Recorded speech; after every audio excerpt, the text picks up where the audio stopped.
السلام عليكم طلبه، كي دايرين؟ صافا مزيانين بخير. اليوم ان شاء الله غادي نبداو بارتي الاولى من الكور ديالنا بالجينيتيك ايمان، واللي كتعلق بليغيديتي اوتوزوميك. دونك بالنسبه لليغيديتي اوتوزوميك قلنا انها كنقسمنا لدو بارتي، فيها ليغيديتي اوتوزوميك دومينونت اي ليغيديتي اوتوزوميك ريسيسيف. وحنا غادي نحاولوا نقسموا هاد لي دو بارتي وندرسوا في هذا الفيديو هذا ان شاء الله ليغيديتي اوتوزوميك دومينونت، وفي الفيديو اللي مور هذا غادي نحاولوا ندرسوا ليغيديتي اوتوزوميك ريسيسيف. اذا بالنسبه لا بروميير بارتي عندنا ليغيديتي اوتوزوميك دومينونت، غادي نحاولوا نتعرفوا عليها باغ ديفينيسيون اون جينيرال شنو كتعني لنا ليغيديتي اوتوزوميك دومينونت، وكذلك دي كاركتيرستيك اللي كتميز بهم اي دي بارتيكولاريتي اللي كيتعلقوا لنا بهاد ليغيديتي اي دي زيكزامبل دي مالادي. اذا بالنسبه لليغيديتي اوتوزوميك دومينونت باغ ديفينيسيون عندنا une maladie est transmise selon le mode autosomique dominante si le gène en cause est porté par un autosome et si la présence d'un seul allèle muté suffit pour que la maladie se manifeste. Les individus hétérozygotes grand A petit A pour le gène en cause sont malades.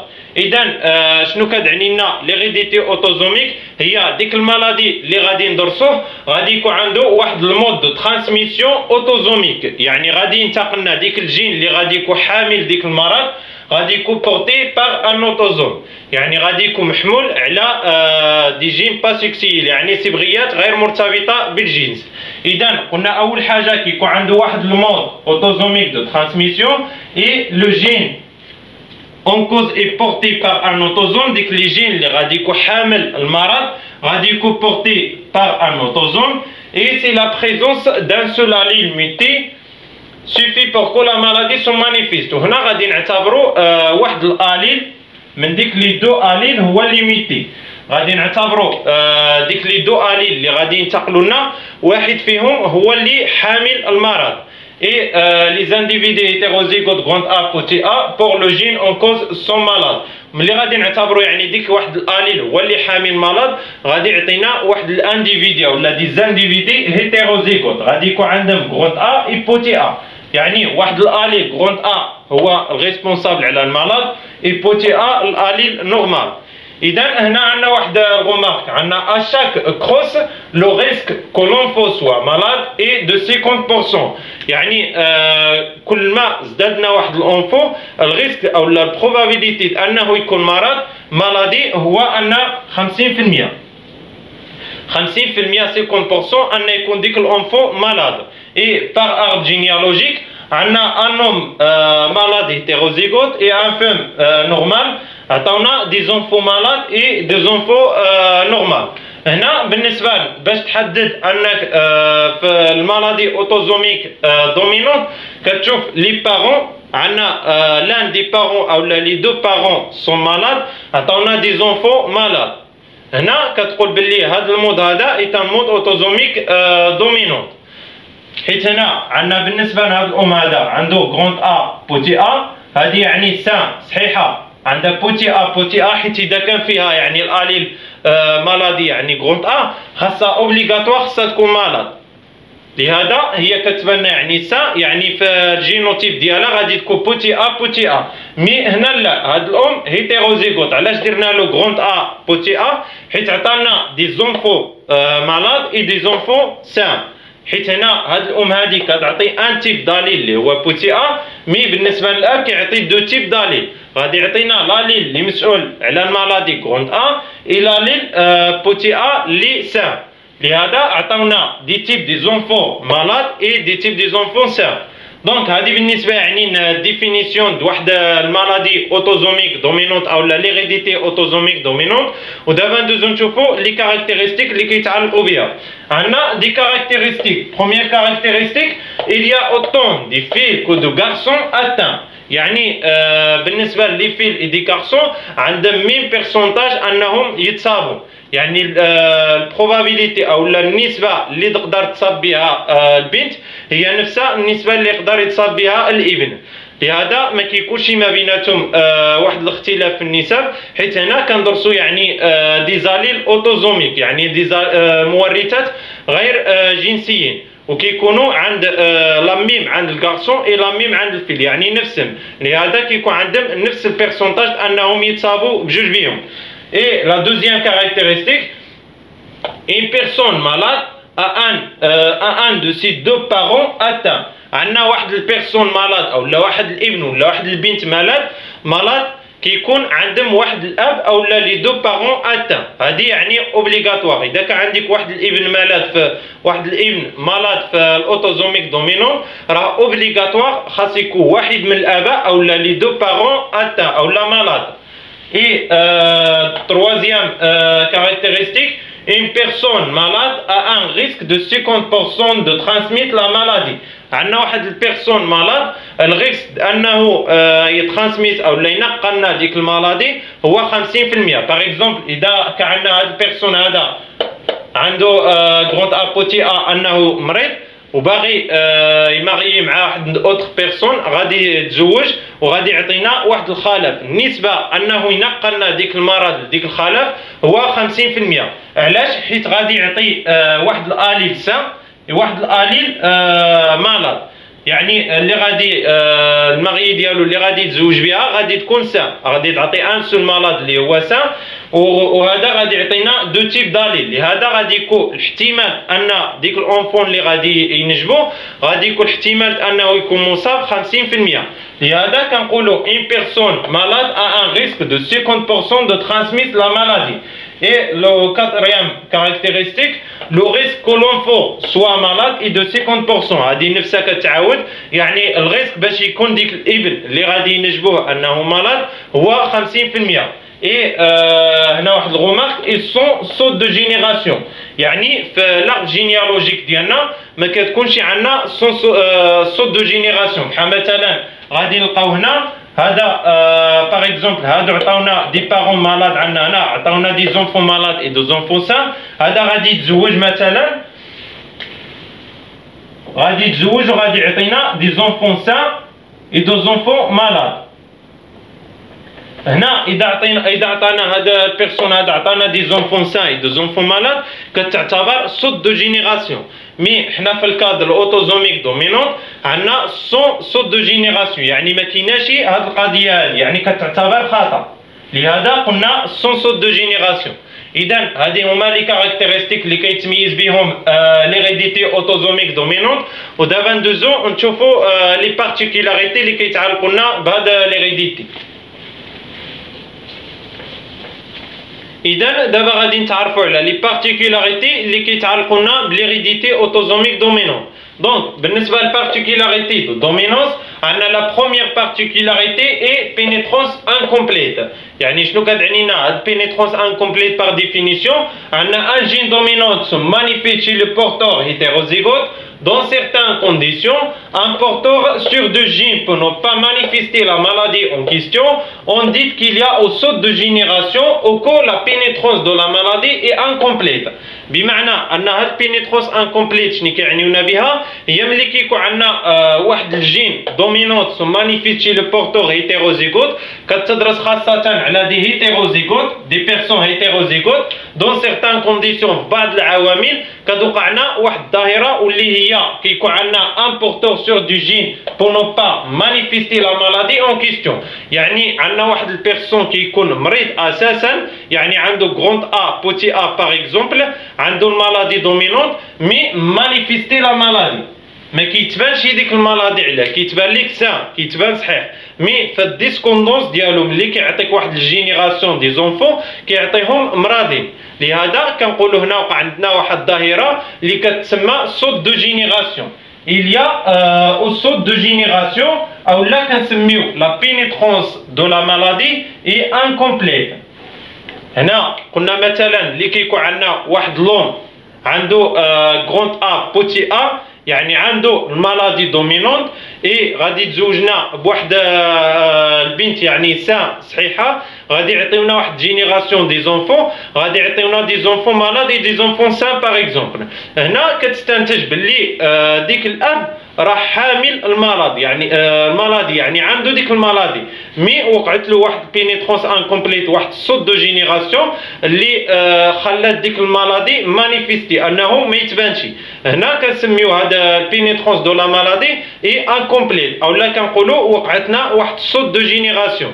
نزيدو نتعرفوا عليها اكثر ملي كنحسبوا كنبغيو نحسبوا يعني بينيترونس دانالين موربيد، كنديروا يعني لو نومبر دي هيتيروزيغوت مالاد، يعني لو نومبر دي الهيتيروزيغوت مالاد اللي كيتبانوا مالادي سيغ لو نومبر توتال ديال الهيتيروزيغوت. سيغ لو نومبر توتال ديال الهيتيروزيغوت كنجمعوا يعني لو نومبر ديال الهيتيروزيغوت اللي كيتبانوا مالاد اي دي نومبر ديال الهيتيروزيغوت اللي وقعت لهم ديك بينيترونس انكومبليت، وكنحسبوا بينيترونس دان الين موربيد.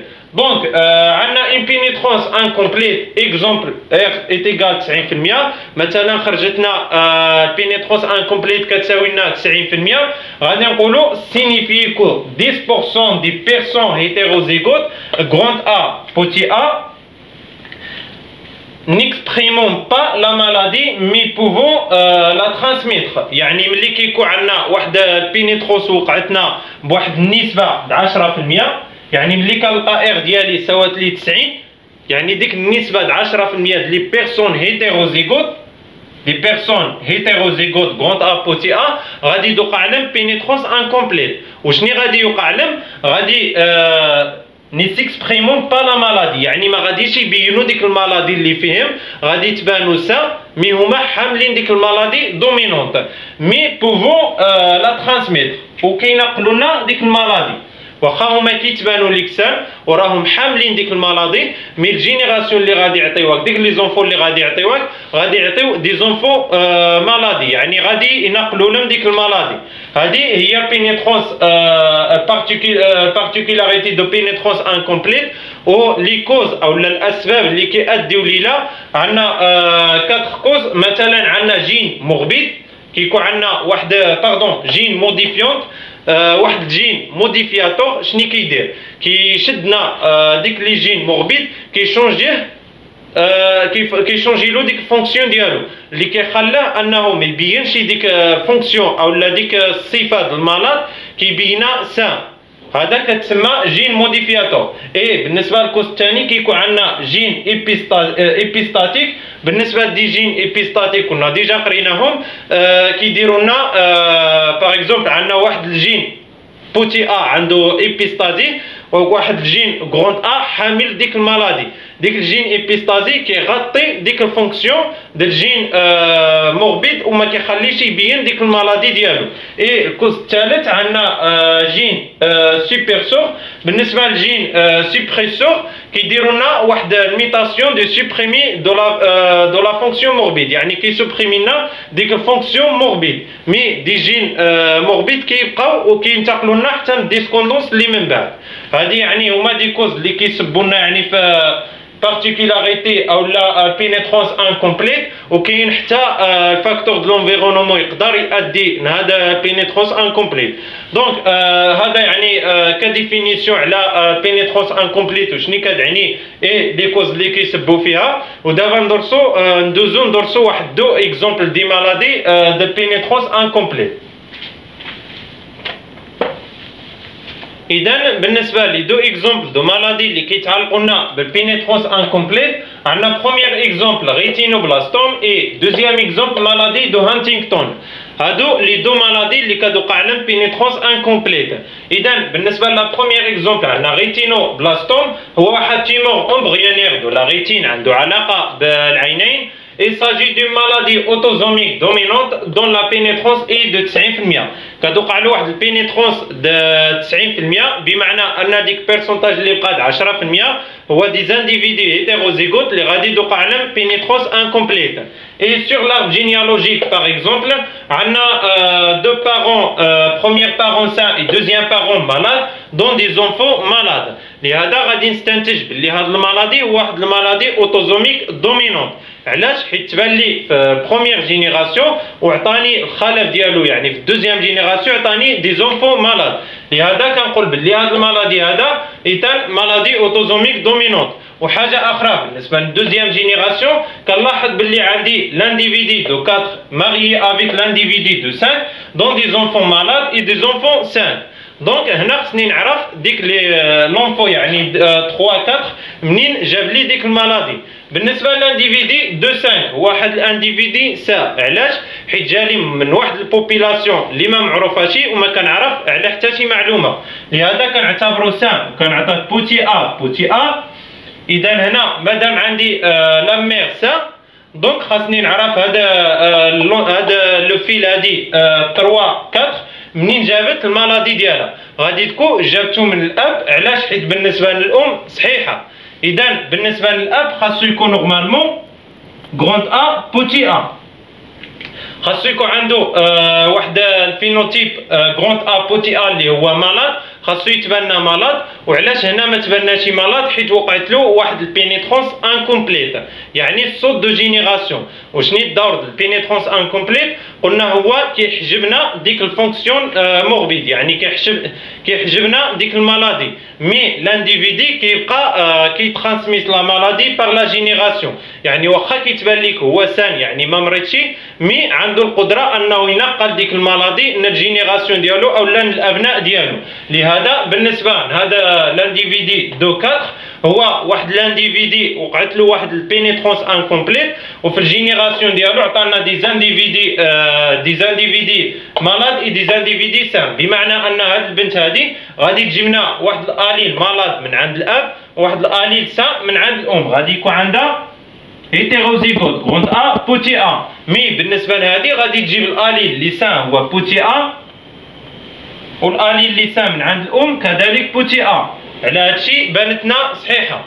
بالنسبه لهذا خاصو يكون هو نورمالمون خاصو يكون كيتبان بحال هذا يعني مالاد، مي وقعت له بينيترونس انكومبليت خلاتو يتبان يعني سان مي حامل للمالاد، يعني غادي نقلنا ديك المالادي من الجينيراسيون ديالو. لهذا كنعتبروه باللي وقعت له بينيترونس انكومبليت وكذلك صوت دو جينيراسيون. فين ما كتلاحظ باللي في شي جينيراسيون عندك دي زانديفيدي ماريي وعطاونا دي زانديفيدي مالاد، هنا كتحدد باللي عندك واحد الفينومين دو صوت دو جينيراسيون. دونك هذا بالنسبه للبروميير اكزومبل ريتينوبلاستوم. بالنسبه للدوزيام اكزومبل عندنا مالادي دو هانتينغتون.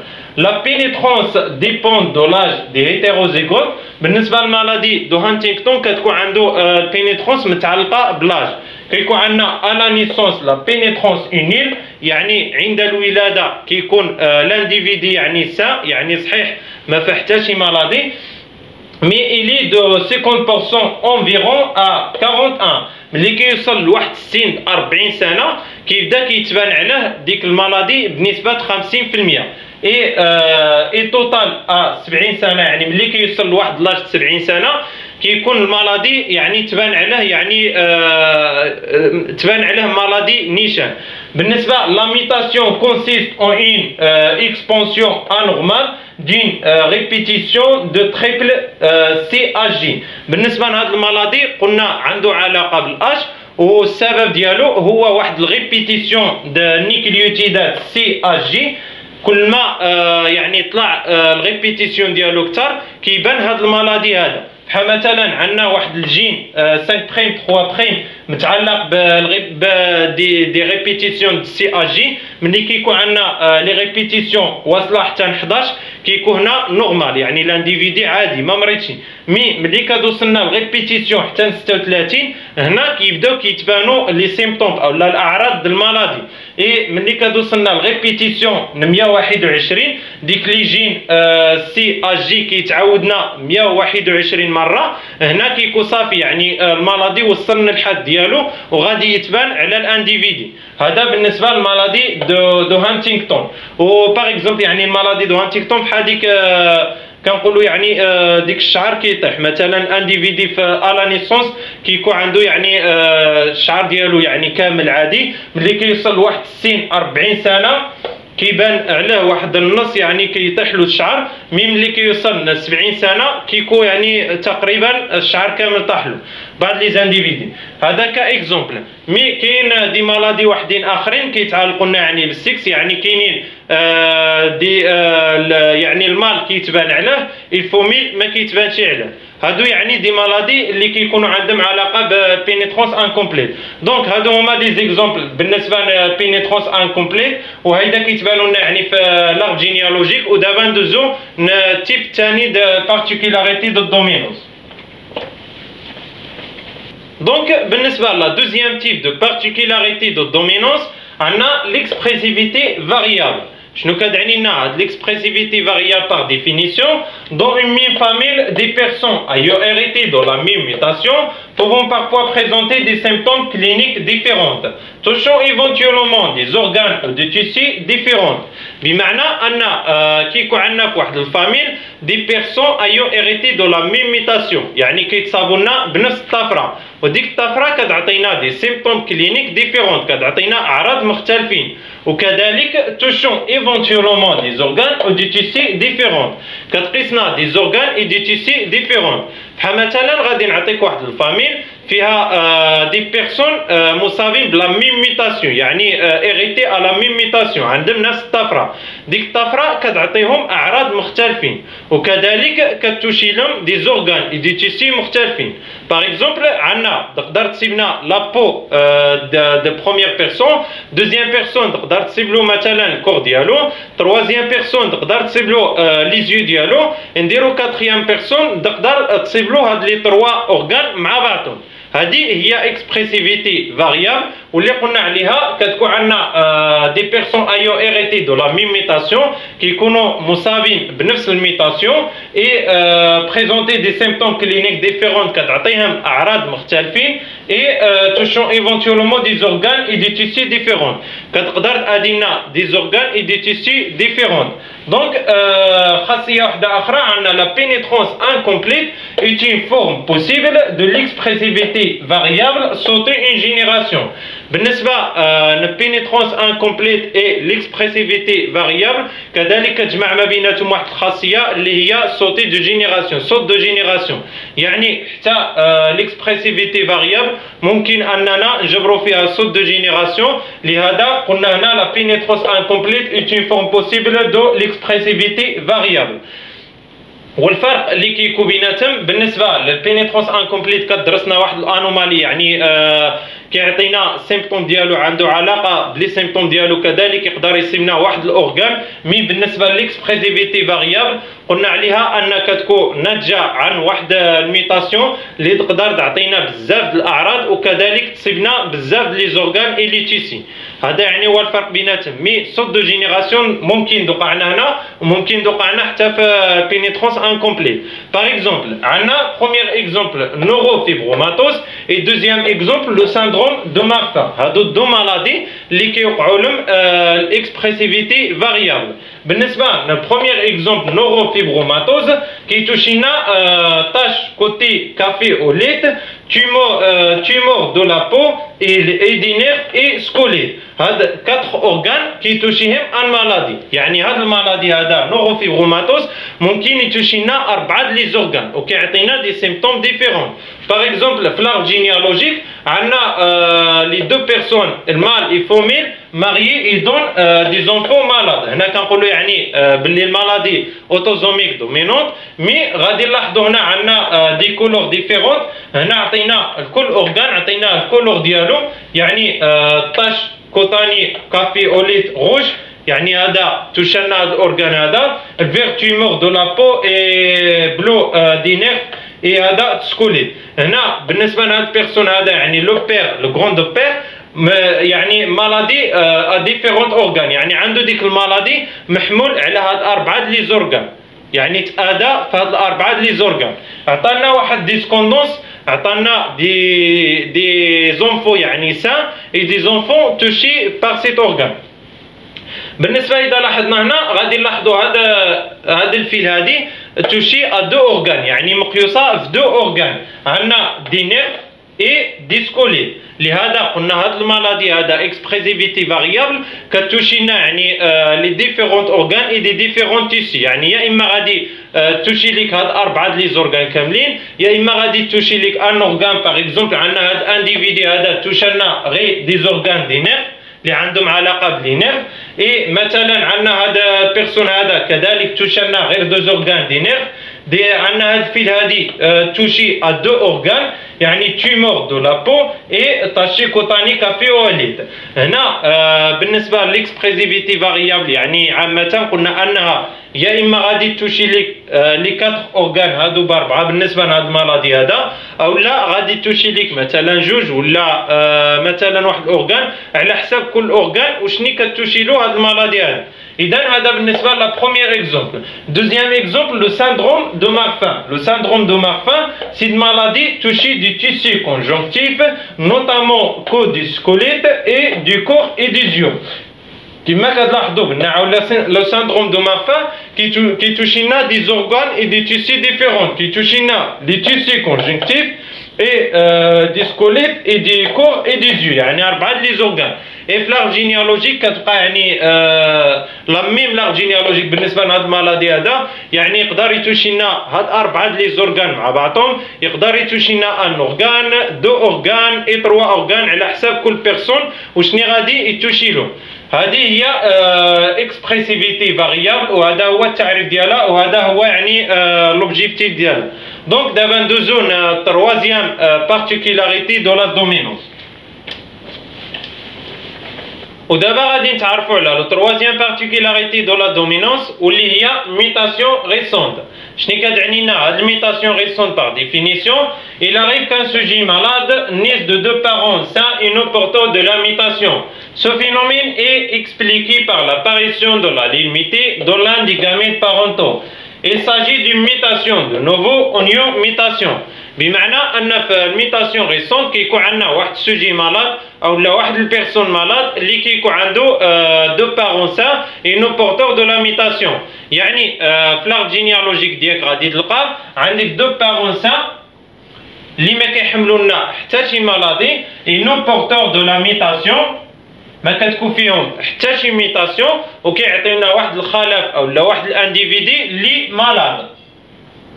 هذه كنسميوها ميتاسيون ريسونت وكان اكسبليكيو هذا الفينومين. Ce phénomène est expliqué par l'apparition de la limité dans l'un des gamètes parentaux. وكنفسروا هذه الدائره من خلال واحد الالي ليميتي dans l'un des gamètes parentaux، يعني في واحد من لي gamètes parentaux كتوقعنا في واحد الالي لواحد الميتاسيون اللي كنتقلنا من هذا البيرسون اللي غادي يكون مرض وكتبين على هذا المرضي.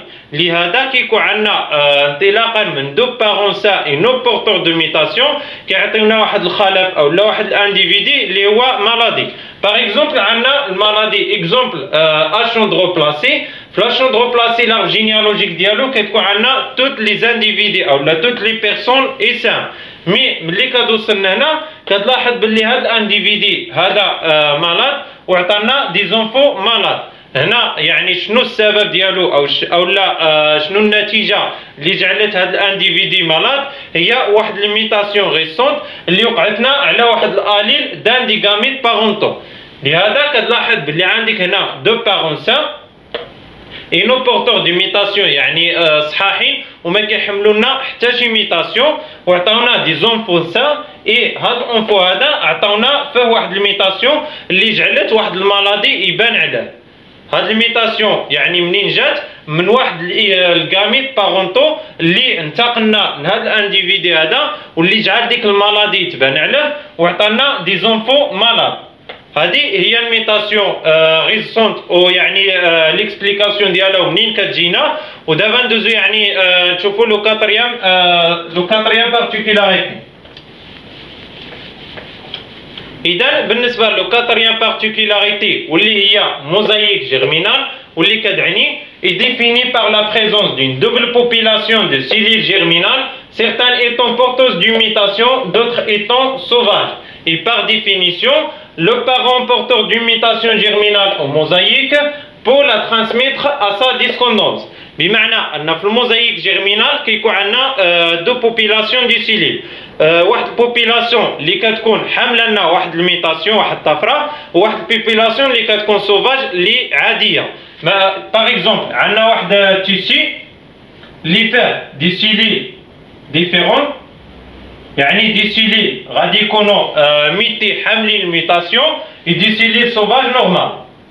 يعني عندنا هنا دي سيليل ميتي حاملين واحد الميتاسيون دي سيليل نورمال. هذه كنعتبروها ايتان موزايك جيرمينال، يعني فيها دو بوبيلاسيون دي سيليل بورتوز دون ميتاسيون دي سيليل ايتون سوفاج يعني نورمال. Et le parent porteur d'une mutation germinale au mosaïque, الاب اللي كيكون حاملنا هاد البوبيلاسيون دي سيليل كينقلنا هاد المالادي الديسكوندونس اللي غادي يعطي pour la transmettre à sa descendance. Par exemple عندنا واحد الاكزومبل المالادي اللي هو l'hystérogenèse imparfaite اللي كنرمزو له ب NFE.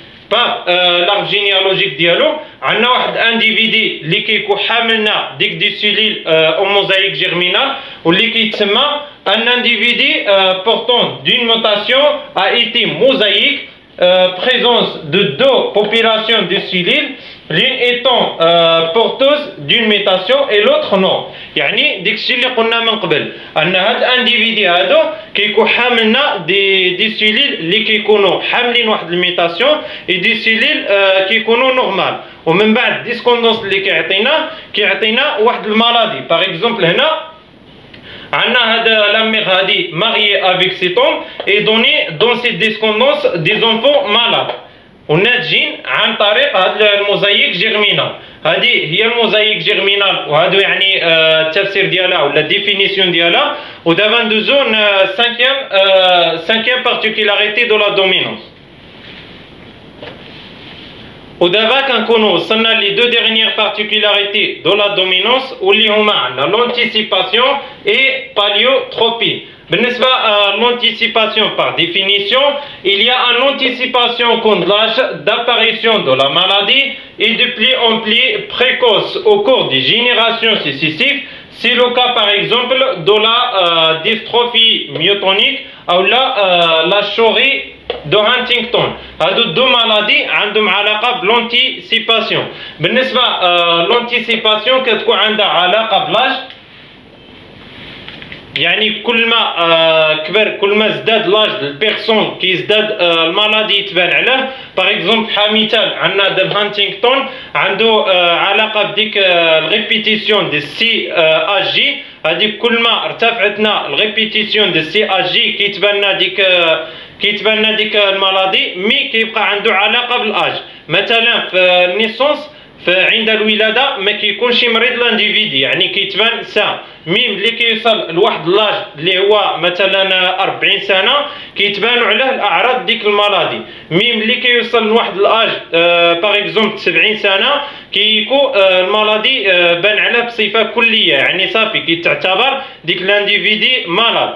مي بالنسبه للانتيسيباسيون العلاقه ديالها بلاج، باغ اكزومبل لانديفيدي كيوصل لواحد الاج 40 سنه تم فين كيبان عليه المالادي، ومن تم كيبقى كينقلنا ديك الانومالي الديسكوندونس اللي موراها. يعني ملي كيكون عنده 40 سنه كينقل ديك الانومالي لانديفيدي اللي غادي يتزدادوا في ديك الديسكوندونس، مي ما كيتبانوش عليهم اون فوا في النيسونس حتى كدوز يعني واحد المده ولا واحد لاج 40 سنه باغ اكزومبل عاد كيتبان عليه ديك المالادي. دونك هذه بالنسبه لونتيسيباسيون. مي بالنسبه للباليوتروبي عندنا l'expression de certains gènes peut se limiter à un seul organe, d'autres maladies touchant de nombreux organes. On appelle ce phénomène l'effet paléotropique du gène.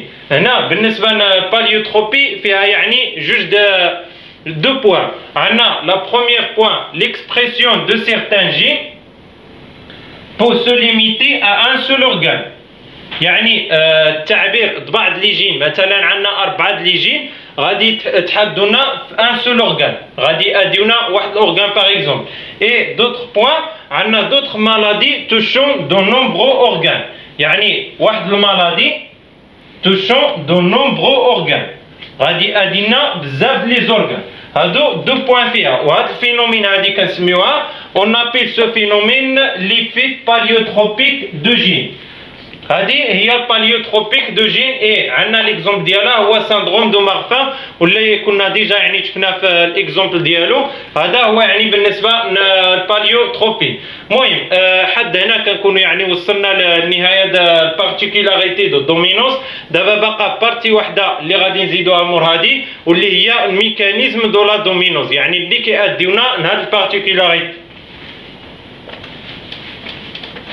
دونك بالنسبه لا ديرنيير بارتي من هذا الفيديو هذا غادي نشوفوا فيها الميكانيزم دو لا دومينوز، وغادي نتعرفوا على دي ميتاسيون اللي كيتسبوا لنا في ديك دي مالادي اللي ديجا شفنا.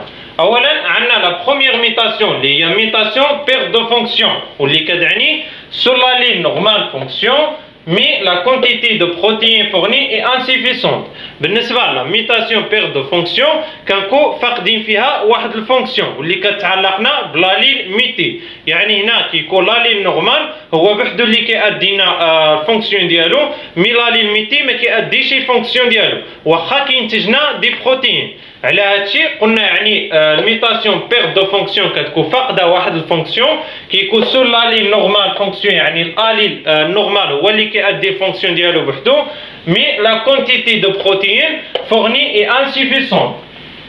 لي دو اليل كينتجو لنا دي بروتين مي اللي عندهم علاقه بالاليل ميتي ما كيأديوش الفونكسيون. ودابا غادي نشوفوا الميتاسيون الثانيه واللي هي ميتاسيون غين دو فونكسيون. La protéine ici de l'allèle muté fonctionne différemment de la protéine normale. هنا بالنسبه للميتاسيون غين دو فونكسيون كتكتسبنا واحد الفونكسيون جديده واللي كتعلقنا بالاليل ميتي. يعني كيكون عندنا الاليل نورمال كيأدي الوظيفه ديالو فونكسيون ديالو نورمال، مي كيكون عندنا الاليل ميتي حتى هو كيأدي واحد الفونكسيون اي ديفيرونت. عليها قلنا بالنسبه للميتاسيون غين دو فونكسيون كتكتسبنا واحد الفونكسيون جديده، كيكون عندنا لا بروتين ايسي دو لاليل ميتي. لي بروتين اللي كيكون عندهم علاقه بالاليل ميتي فونكسيون ديفيرمون دو لا بروتين نورمال، كيأديو واحد الوظيفه اللي هي مختلفه عن بروتين نورمال. هذه بالنسبه للميتاسيون غين دو فونكسيون. دابا غادي نشوفوا الميتاسيون دومينونت نيجاتيف واللي كتعني لا بروتين ميتي انترفير avec la fonction de la protéine normale. هنا بالنسبه للميتاسيون دومينونت نيجاتيف كيكون عندنا لي بروتين اللي عندهم علاقه بالاليل ميتي كيحجبوا لنا اولا كيحيدوا لنا الوظيفه ديال الاليل نورمال، يعني كيبقى غير الاليل ميتي هو اللي كيأدي ديك الوظيفه ديالو. بالنسبه للاليل نورمال ما كيأديهاش حيت كيكون انترفيري باغ لي بروتين ميتي. دونك هذه هي بالنسبه يعني للميتاسيون دومينونت نيجاتيف كيكون فيها غير لي بروتين اللي عندهم علاقه بالاليل ميتي هما اللي كيأديو الوظيفه، مي بالنسبه لي بروتين نورمال ما كيكونوش كيأديو الفونكسيون ديالهم. دونك هادو هما يعني لي 3 ميتاسيون اولا لي 3 تيب دي ميتاسيون اللي كيتسبوا لنا في دي مالادي اولا نقدروا نسميوهم دي ميكانيزم دو لا دومينونس. وحتى هنا كنكون يعني وصلنا للنهايه ديال بارتي دي ليريديتي اوتوزوميك دومينونت، وسالينا الفيديو ديالنا، وكنتمنى ان يكون هادشي هذا مفهوم. وحتى اذا كانت يعني شي حاجه ما وضحاش ولا شي حاجه ما مفهوماش يمكنكم تنزلوها في لي كومونتير وان شاء الله غادي نجاوبكم عليها. وكنتمنى انني نكون عند حسن الظن الجميع، وما نساوش ديروا جيمو ابوني القناه، والله يعاونكم الله يوفق الجميع.